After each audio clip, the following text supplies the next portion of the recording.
You know that moment when you're talking to a woman and she gets this distant look, like her mind just went somewhere else? That's not distraction, that's imagination. And if you think women only fantasize about obvious things, you're missing the real triggers.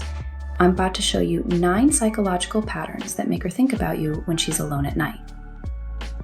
Number 1, you show her glimpses, not the whole story. Most guys think they need to impress women by laying everything out there. Your job, your goals, your entire life story in the first conversation. Wrong move. When you overshare, you're killing the one thing that makes her mind wander. Mystery. Here's what actually happens in her brain. When there are gaps in information, something called crystallization kicks in. This is a psychological process where women idealize men more when there's ambiguity. She starts filling in those blanks with the best possible version of you. Think about it.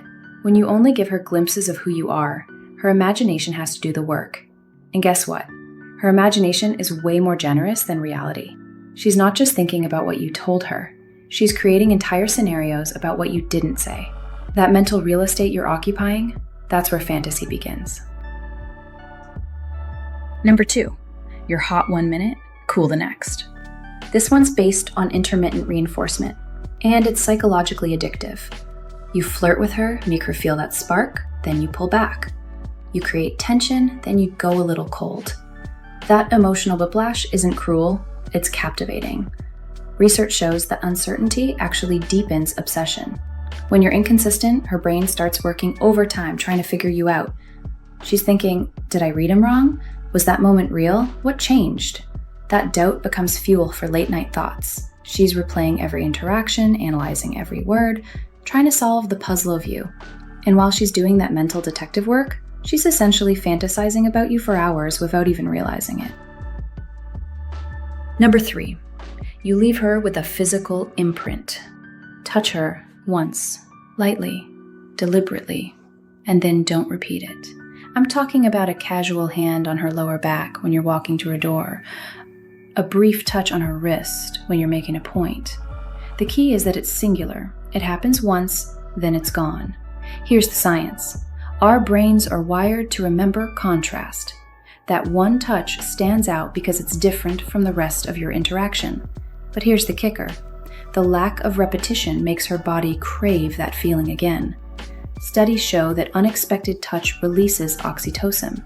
But when you don't repeat it, you're creating what psychologists call seeking behavior. Her nervous system remembers that contact, and part of her starts wondering what it would feel like if it happened again. That wondering, that's her body fantasizing.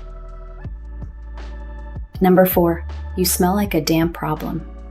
This one's pure biology, and most guys have no idea how powerful it is. Male pheromones, especially androstenedione, directly influence women's emotions and memory centers. Just your natural scent can put her in a better mood for hours without her knowing why. When she catches your scent, her brain starts associating that smell with the feeling of being around you.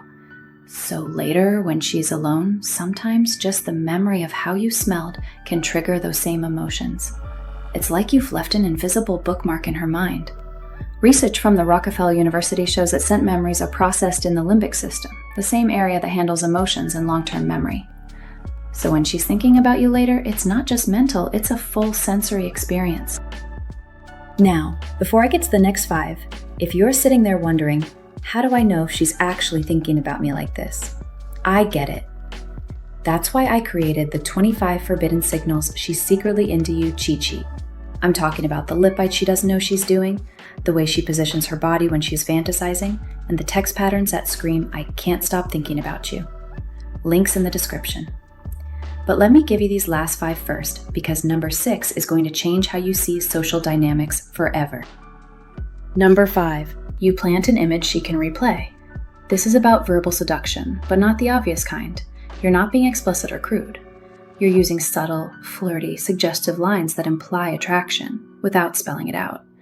Something like I bet you're trouble with the right tone and eye contact. Here's what happens. When she's alone later, that moment replays like a highlight reel. His voice, that look, that line. Women don't fantasize in direct visuals the way men do. They fantasize in emotionally charged flashbacks. They replay the feeling of the moment, not just what happened. Neuroscientific research shows that women's brains are more active in areas associated with emotional memory during recall. So when you give her something emotionally charged to remember, you're essentially programming her to think about you later. Number 6, you display status without needing to flex. This isn't about showing off your car or your bank account. It's about quiet presence. You walk into a room and you're not trying to dominate it, but people notice you. You speak when it counts. She watches how others respond to you, not because you're demanding attention, but because you naturally command it. Social proof triggers something called value assessment in her brain. She's thinking, why do other people seem to respect him? What do they see that I'm not seeing yet? That unanswered question creates curiosity, and curiosity creates mental loops. Studies show that women are highly attuned to social hierarchy and how men navigate it. When you display status subtly, it triggers an evolutionary response. She starts wondering about your resources, your capabilities, your potential, and that wondering happens when she's alone with her thoughts. Number 7, you let her initiate, then respond slowly. This goes against every instinct most guys have, but it's incredibly powerful. Don't chase. Let her send the first DM, the first text, the first subtle reach out. And then, this is crucial, don't respond instantly. That waiting game heightens desire through something called dopamine anticipation. Her brain is literally getting a hit of pleasure chemicals just from wondering when you'll respond. She's thinking, why isn't he jumping to reply? What's he doing that's more important than me? Research from behavioral psychology shows that variable reward schedules create the strongest behavioral patterns. When she can't predict your response time, checking for your reply becomes almost compulsive. And every time she's checking, she's thinking about you. Number 8, you trigger a secret feeling she can't explain. Maybe it's your tone when you speak to her. Maybe it's your calm energy in chaotic situations. Maybe it's the way you listen without trying to fix everything. The key is creating an experience, not just a moment. Something she feels long after you've left the room. This is about emotional anchoring.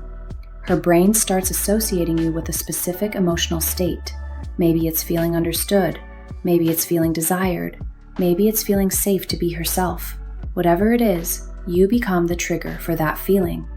Neuroscience shows that emotional memories are stored differently than factual memories. They're more vivid, more persistent, and more likely to be replayed. When you create a strong emotional experience, you're essentially giving her brain a reason to keep coming back to you.